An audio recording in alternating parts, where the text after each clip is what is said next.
Hi everyone, it's me Hannah Haile from ሰሜን ሸዋ መራዊቴ አምሃራ። እንዴት ናችሁ? ደህና ናችሁ ወይ? እንዲሁ ሰዎች እየገርሞኝ እኮ ነው አንዳንድ ነገር እና ሰዎችዬ አይደለም ሞርጌጅ የገዛችሁትን ቤት በአመት አራቴ መልቀቅ ይቅርና ሰው የተከራየውን ቤት እንኳን በአመት አራቴ አይለቅም። ቢኮዝ ብዙ ነገሮች ዳይሜጅ ይሆናሉ እኮ እቃ ይሰበራል፣ ብዙ ነገር ማለት ትከስራላችሁ። እና አንዳንድ ሰው እኔ እንዲሁ ፈጣን ነው፣ አንዳንድ ሰው ፈጣኝ ነው ፈጣን እና ሞርጌጅ ማለት ደግሞ ብዙ ባክግራውንዳችሁ ተጠንቶ ምን ተብሎ 3 ምስክር አቅርባችሁ እነሱም ደግሞ ጥሩ ሰራተኛ የሆኑት የራስ ቤት ያላቸው በጥሩ ሁኔታ በየአመቱ ታክስ የሚያስገቡት ምናምን እንደዚህ ገና ፕሮሰሱ ከባድ ነው ስለማውቀው ነው ማለት ነው። እና አንድ ልጅ አለች በአመት 4 ጊዜ ነው እየለቀቀች ደግሞ ትገዛለች። እኔ እንዴት እንደሚቀናት እንጃ። እና እኔ በጣም ነው የገረመኝ። እና በተለያየ ኬዝ ያው እዚህ ሀገር ሁሉም ሰው በስራ ያው ሳይሰሩ መኖር አይቻልም። ከኔ አንስቶ 16 ሰዓት ነው የምሰራው እና 10 አወር ፉል ታይም እንደገና 6 አወር ፓርት ታይም 16 ሰዓት ነው የምሰራው እና ታይም የለም ቢባል እከሌ ወለደች ከተባለ እንዲሁ ካላደረሰን በስልክ ነው የምንገናኘው። እንኳን ምናምን ለዚህ ያበቃሽ ምናምን ይባላል እና ሰው ሱፐር ቢዚ ነው። ስለዚህ እንዲህ በቃ በሆነ ጊዜ በአጋጣሚ እንዲህ እከሊት እኮ እንደዚህ ሲባል ነው የምሰማውና በአመት 4 ጊዜ ቤት እየለቀቀች ትገዛለች። ነገሩ እሷ በጣም ጠንካራ ሰራተኛ ስለሆነች እና እኔ ገረመኝ ሰዎችዬ። እና ቤት በጣም ከባድ ነው። ቤት እንኳን እንዴ በአመት 4 ቤት መቀየር በጣም ይከብዳል። ገባችሁ? ስለዚህ ሰው ወዶ አይደለም አንድ ቦታ ላይ ከተቀመጣችሁ ሌላ ቀርቶ የመንግስት ወረቀቶች ምናምኖች ይመጣሉ። ብዙ ጊዜ ያው በስልካችሁ ይላካል፣ ግን ሞስት ኦፍ ፓርት በፖስተል ኮዳችሁ ነው የሚመጣውና ቋሚ አድራሻ ለሰው ልጅ ሲኖር በጣም ኢምፖርታንት ነው። ገባችሁ? እና እንዲሁ አንዳንድ ሰው እኔ በጣም ገረመኝና ግን እንደዛ ሆና ቤት አትከራይም፣ ትገዛለች።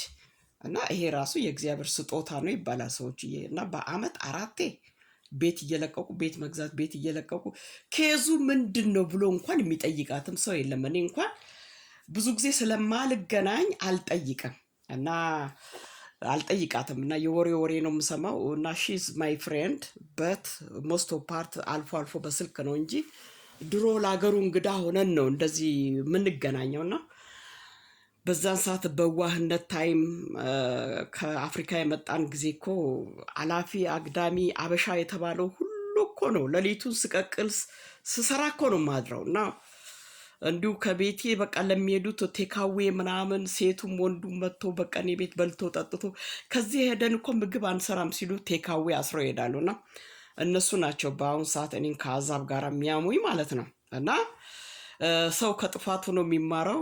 አሁን ግን ብዙ ትምህርት አግኝቻለሁ። ገባችሁ?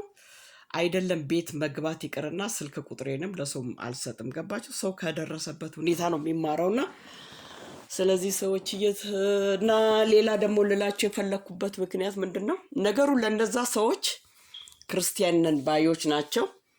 አሁን ገባችሁ? ባለጌ ማለት ነው ጥሩ። ለእያንዳንዱ በቸርች እየሄድኩኝ ስሞታ መናገር አልወድም፣ ግን ልናገር ወስኛለሁ። ገባችሁ? ትልልቅ ሰዎች ናቸው እኔን ከአዛብ ጋራ የሚያሙኝ ያለ ስሜ ስም የሚሰጡት እና እነሱ ግን ክርስቲያን ናቸው። ግን አሁን ያለኝ ቻንስ ምንድነው? ቸርች ሄጄ ኤኬሊት ብዬ በአደባባይ ፊት ልናገር ወስኛለሁ። ሌላ ልላችሁ የፈለግኩት ምክንያት ምን መሰላቸው ሰዎች? የቆዳ ቅላት ትርጉም የለውም እና ድሮ ኢትዮጵያ እኮ ጣሊያን ያው ነገሩ የጣሊያን ሀገር የገበሬ ሀገር ነው ጣሊያኖች። እና ስለዚህ እንዴት ነው ኢትዮጵያ ሄዶ እስከ ገጠር ድረስ ሄደዋል መሰለኝ።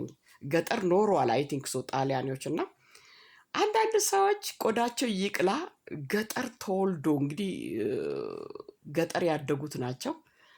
እዚህ መጥተው አይሰለጥኑም። እግዚአብሔርን እንዳለ አለባበሳቸው ሽንሽን ቀሚስ የሚያደርጉት በቃ እንዲሁ የሆነ ጫማ የሆነ ሸራ ጫማ ነው የሚባለው። እንደዛ ጽዳት የለ፣ ንጽህና የለ። ፀጉራቸው ደግሞ ብላ ብሎ በቃ በፀሐይ ታይማ መላጣው ያብረቀርቃልና ጥርስ አይፍቁ ሁሉንም አልልም እና ንጽህና ብሎ ዜሮ። ግን እንዲህ አይነት ሰዎች ምንድን ነው ስራቸው? ደኬር ለጊንደር ጋርድ ነው የሚሰሩት። እና ከህፃን ጋር የሚውል ሰው እኮ በጣም ንጽህና ያስፈልጓል። ገባችሁ? ንጽህና በጣም ያስፈልገዋል። ለምን? የአፍ ሽታ ልጆቹ ጉንፋን ላይ ይወርቃሉ። የአፍ ጠረን ጥሩ አይደለም እና ገላ ካልታጠቡ ብብትም ምንም ይሸታል። ገባችሁ? ግን ለስሙ ቆዳ ቀላት ናቲንግ መድኃኒዓለምን ጥቁራ ስሙድ ሆኖ ገላቸው ሽታ የሆነ በቃ የሆነ አልባብ ነው የሆነ ቆንጆ ጠረን ያላቸው ሱዳኖች አሉ። መድኃኒዓለምን እና ለካ በቃ ቤት ውስጥ ያለ ልቅ በርበሬ፣ ኮሮሪማ ምናምን ሚጥሚጣ ያንን ነው የሚሸቱት። እና በቃ ቆሞ ባስ ሲጠብቁ ገላቸውን ያካሉ፣ ምን ይላሉ፣ ጭንቅላታቸውን ያካሉ፣ በጣታቸው ጭንቅላታቸውን ወደ ኋላ አድርጎ የፀጉር ማስያዣ ያስይዛሉ። እንደገና ደግሞ ትንሽ በብርጭቆ የሚጠጣ ውሃ ይዘው ይሄዱና ባሱ እስኪመጣ ድረስ ባስ መቆሚያ ላይ ጥርሳቸውን ይፍቃሉ። ጠዋት ከመኝታ እንደተነሱ ህዝብ ለህዝብ የሚገናኙ ከሆነ ሻወር ወስዶ ጥርሳቸውን ፍቆ ቡና ጠጥቶ መውጣት አለባቸው። ለምን? እንዲህ አይነት ሴት ሌሊቱን ሲጠጡ ነው የሚያድሩት። ገባችሁ? ሌሊቱን ሲጠጡ ያድሩና ስልካቸውን አላርም ላይ ያደርጋሉ። በቃ ያው የሚነሱበትን ሰዓት አላርሙ ሲጮህ እንዳለ በቃ ላያቸው ላይ ልብስ ያደርጉና ሮጦ ባስ ስቶፕ ላይ ይወጣሉና እኔ ምን አይነት መድኃኒዓለምን እኔ ኢትዮጵያ ሄጄ አይቻለሁ። ኢትዮጵያ ያሉት የገጠር ሰዎች ንጽህናቸው መድኃኒዓለምን እና እኔ እውነት ካናዳ ረበስት በተሰቀለ ስላየው ነው። ደግሞ እቺ ሴት በጣም ያኔ ካናዳ እንደመጣን የእሷ ጓደኛ ከሆነ ሀገር ነው የመጣችው። የሀገሩን ስም አልነግርም።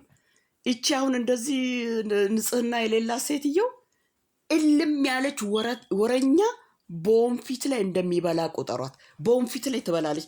ያው አገር ቤት እናቶቻችን ይላሉ እንዴ አንድ ሰው ወረኛ ከሆነ ወይ አንቺ በወንፊት ነው እንደምትበዩ ይላሉ። እና የሆነ ነገር ልትናገር ስትል ታስደነግጣታለች። እቺ አሁን እኛ ያው ያረፍነው አንድ አካባቢ ነው፣ ዌልካም ፕሌስ ይባላል። እና ልትናገር እንግድነት ልትቀበላት ሄዳ ነው እና ልትናገር ዝም በይ አንቺ ዝም በይ የማታውቂውን አታውሪ ወረኛ ትላታል ትልቋን ሴትዮ። እና እንግዲህ ትልቅ ሴት ነች ያችኛዋ የምትባሏ። እቺ አሁን ከጣሊያን ምናምን የተወለችው በጣም ወረኛ መድኃኒዓለምን እኔ ወረኛ ሰው በጣም ይናቃል እኮና ያችኛዋ በቃ እችኛዋ እንድትናገር ቻንስ አሰጣትም።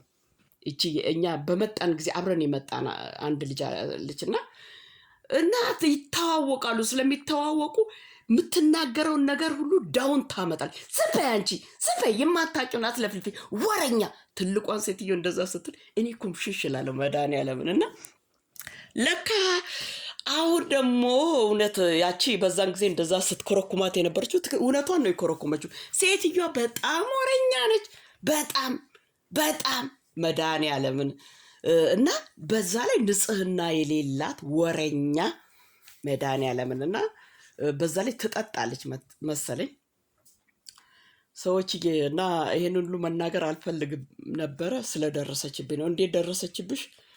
በቃ ባየችኝ መንገድ ሁሉ ለሌላ ቦታ ሀናን በእንደዚህ አይነት አይቻታለሁ። ሀና እንደዚህ አይነት ልብስ ለብሳ፣ ሀና እንደዚህ አይነት ሾፕ ሄዳለች፣ ሀና ምናምን ወሬ ታቀብላለች። እና ስለዚህ መጀመሪያ ንጽህና መጠበቅ፣ ንጽህና በርበሬ ወጥ በቃ ክርፍት ከማለት ንጽህና ላውንደሪ ማድረግ።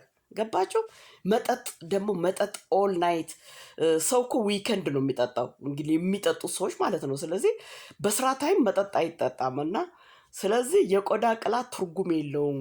መጀመሪያ ንጽህናሽን ጠብቂ ልል ፈልጌ ነው። ያ ሰዎች እንደዛ